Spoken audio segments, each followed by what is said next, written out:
Hey everybody, welcome to the Ordinary Professor. My name is Dr. Kortney Peagram and I am the host of this podcast. So what is this all about? I'm all things social skills. I want to train, educate, and help people understand how to better show up, be mindful, present, listen, and then leverage different communication tactics to build relationships, to foster psychological safety. So I have over 15 years of experience in that field as far as social emotional learning, emotional intelligence. I've researched it, but I also have a lot of practical application. For the past 10 years prior to being a professor and doing consulting, I was, let's say, in the weeds, right? So working with educators, corporate, and then also students on how to build emotional intelligence, how to do social skills. And I noticed that most of the time, whatever happens in the playground at school, right, comes back in middle school, heightens in high school, and never leaves the corporate workplace. I see a lot of workplace drama, toxicity in corporate as much as I did in schools. So that means that I have an extensive experience in anti-bullying, anti-violence. So that's the opposite of social skills. So I want to teach you everything that I've learned and what I apply and teach so that you can use it in your daily life. You can use it professionally, you can use it for your friends, family, whatever you desire. So today I'm going to talk to you about listening. Now, you might have tuned me out already. You're like, okay, what's this about? So listening is such an important skill and it's so forgotten. Why? Because we want to wait. First of all, we want to get our point across. So we're waiting to talk, right? We're waiting for the moment. We're thinking about the best question.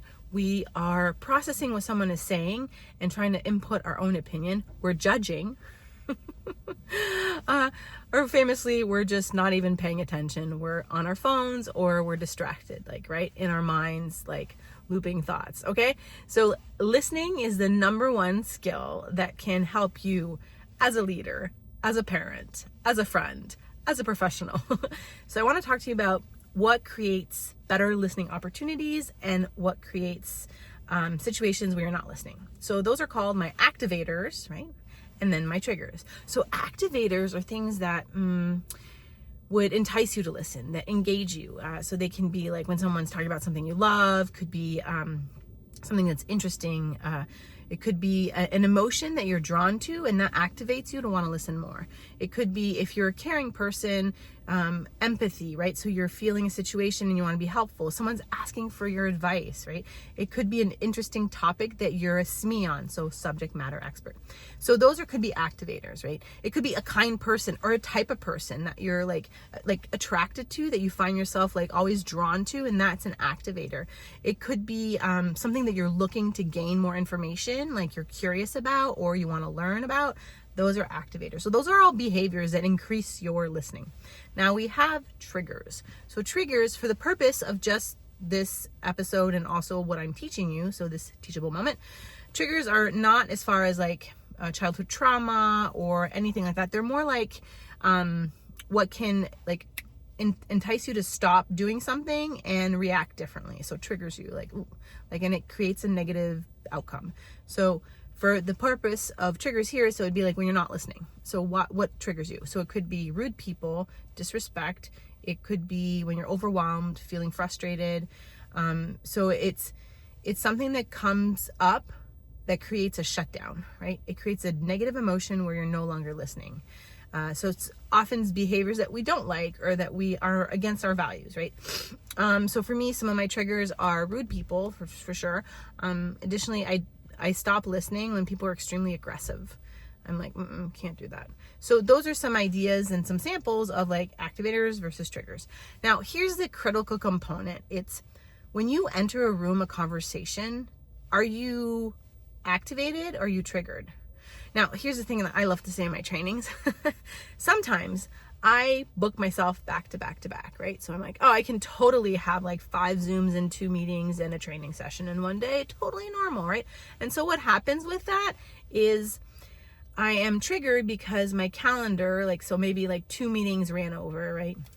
Or maybe Larry from my first Zoom meeting was rude. So I enter the next Zoom meeting, right, with Rachel, and I'm still thinking about Larry. So I'm triggered by Larry and I'm no longer paying attention to Rachel. So that's when activators and triggers are important to understand.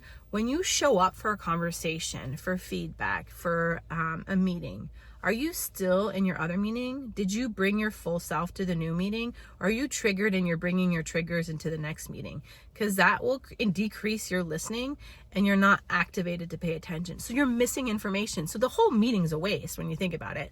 The whole conversation, right? So it's understanding when you show up, are you activated? Are you triggered? And so just that self-awareness can really be helpful to understand. Like, or if you're in the middle of a conversation and all of a sudden you stop listening, were you triggered? What happened? Why? Why is this upsetting to you? So spending time in listening mode, right? But self-awareness is also critical. So you're listening, you're being self-aware of how you're listening is so powerful to understand, like, how you can be a better listener. So there's so much tools, techniques, and strategies when it comes to listening. But first you got to figure out, like, what gets you going and what shuts you down. So that's my tip of the day. I hope this is helpful. If you do enjoy learning about social skills and you want some more tips, tricks, resources, please subscribe to the button below. Or if you're listening to me and you're not watching me on Spotify, you can just subscribe to that too, like push the plus button, right? Because I'm so tech savvy and I know all those things. Okay, so thank you so much for joining me, and I look forward to having more conversations about social skills and all things feelings. Have a great day. Thanks. Bye.